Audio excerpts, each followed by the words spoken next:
piores práticas das famílias romanas ainda não cristianizadas chocavam as famílias católicas que viviam sob domínio de um império romano hostil ao catolicismo e paganizado. O maior império que o mundo antigo já viu, a fenomenal máquina administrativa e bélica que governava o mundo ocidental durante o nascimento e vida de Cristo e início da Igreja Católica, escondia segredos entre suas famílias que deixavam os cristãos com intensa dor na alma. Baseando-se no profeta Isaías, diz assim uma tradicional música católica: a mãe será capaz de esquecer ou deixar de amar um dos filhos que gerou? Esse conceito de amor materno cristão, amor materno católico, baseado no amor de Deus pela humanidade, estava longe de estar enraizado no coração das famílias romanas dos primeiros séculos. Mas o que os romanos faziam com seus recém-nascidos, dentro da legalidade, que beirava ao barbarismo?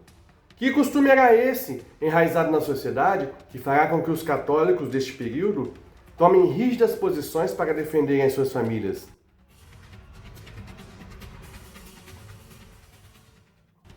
É o que vamos ver hoje neste episódio de Castelo do Cordeiro, esse projeto que tem apoio cultural da Monte Petrino, camisetas católicas com estampas únicas, exclusivas. A complexidade do Império Romano provoca muitas vezes admiração e repulsa.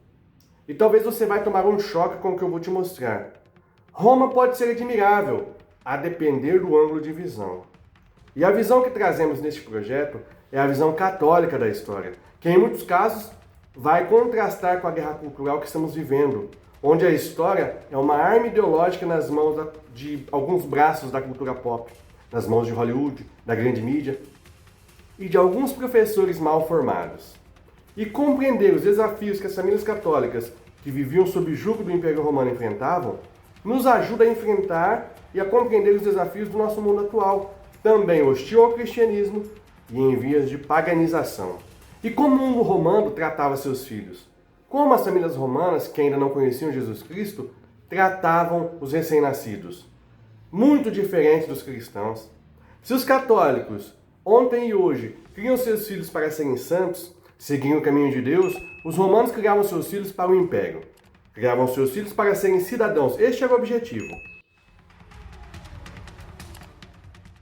O problema é que, neste caso, o Estado, o poderoso império, passa a ser o Deus da família romana, diante do qual, e somente por ele, tudo gira e faz sentido. E para este Deus-Estado, o sacrifício de sangue pode ser aceito. Mas ainda estamos falando de crianças? Sim, estamos falando de crianças recém-nascidas.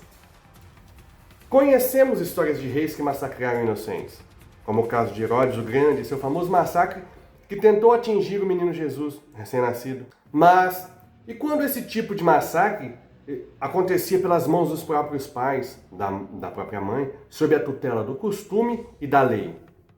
Estamos falando de infanticídio e ele era muito comum no Império Romano. E as famílias católicas da época precisavam proteger a educação e a formação de seus filhos contra a influência dessas práticas. Talvez você também já deve ter percebido que hoje, num mundo pós-moderno, em que as verdades absolutas estão sendo derrubadas por terra, também precisamos formar e proteger nossos filhos contra essas ideias que estão voltando sob a tutela da lei. Tem um vídeo recente no canal onde eu analiso o filme Como Eu Era Antes de Você e a perigosa influência dessas ideias na mente dos jovens. E como era o infanticídio no Império Romano?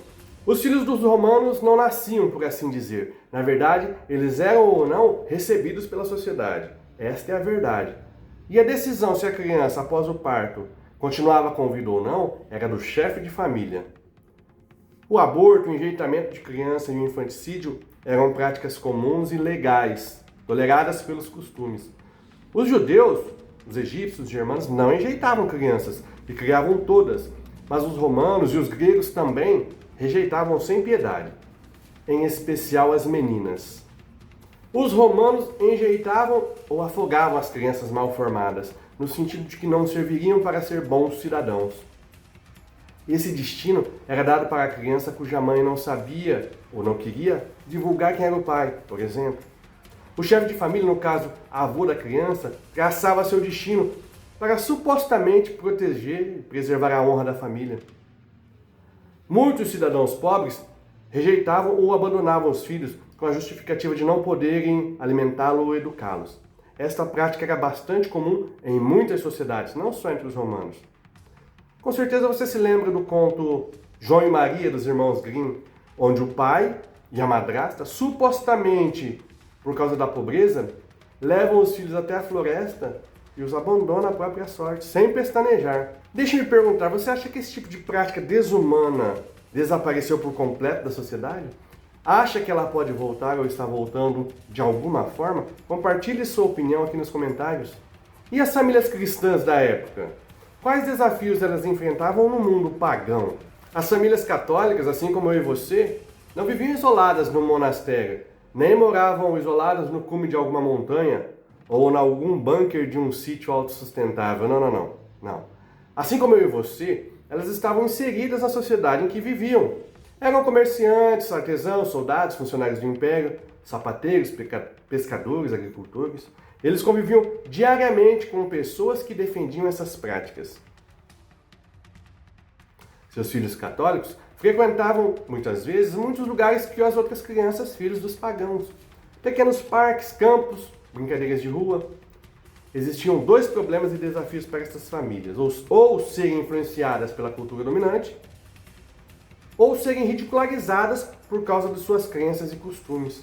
Essas famílias não tinham medo da cultura dominante. Eles viam nos pagãos pessoas que precisavam conhecer a verdade de Cristo. As famílias católicas olhavam para a sociedade e via nela a oportunidade de fazer novos batizados para a Santa Igreja. Não tinham medo da sociedade. Mas como elas conseguiam sobreviver no mundo sem ser do mundo? Como elas conseguiam não ser influenciadas pelas práticas desumanas que era dispensada aos recém-nascidos? Elas tinham certezas absolutas. Algo que está em falta no mundo moderno, inclusive entre muitos católicos modernos. Ter certezas absolutas hoje em dia é ser chamado de retrógrado. Ter certezas absolutas no nosso mundo moderno, pós-moderno, de verdades docemente diluídas, é nadar contra a corrente.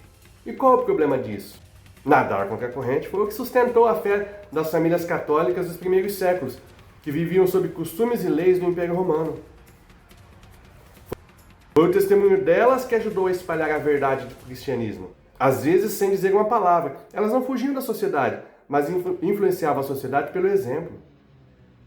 Se a família pagã romana queria limitar o número de filhos através do infanticídio, os cristãos não abriam mão da vida, não enjeitavam as crianças mesmo com má formação, alguma deficiência, pois sabiam que a dignidade da vida humana começa ainda no ventre materno. Estas famílias católicas não tinham medo de que seus filhos fossem corrompidos pelos costumes pagãos, porque desde tenra idade incutia neles as verdades absolutas de que Jesus Cristo é Deus e que a Igreja Católica é a igreja que ele deixou para os apóstolos.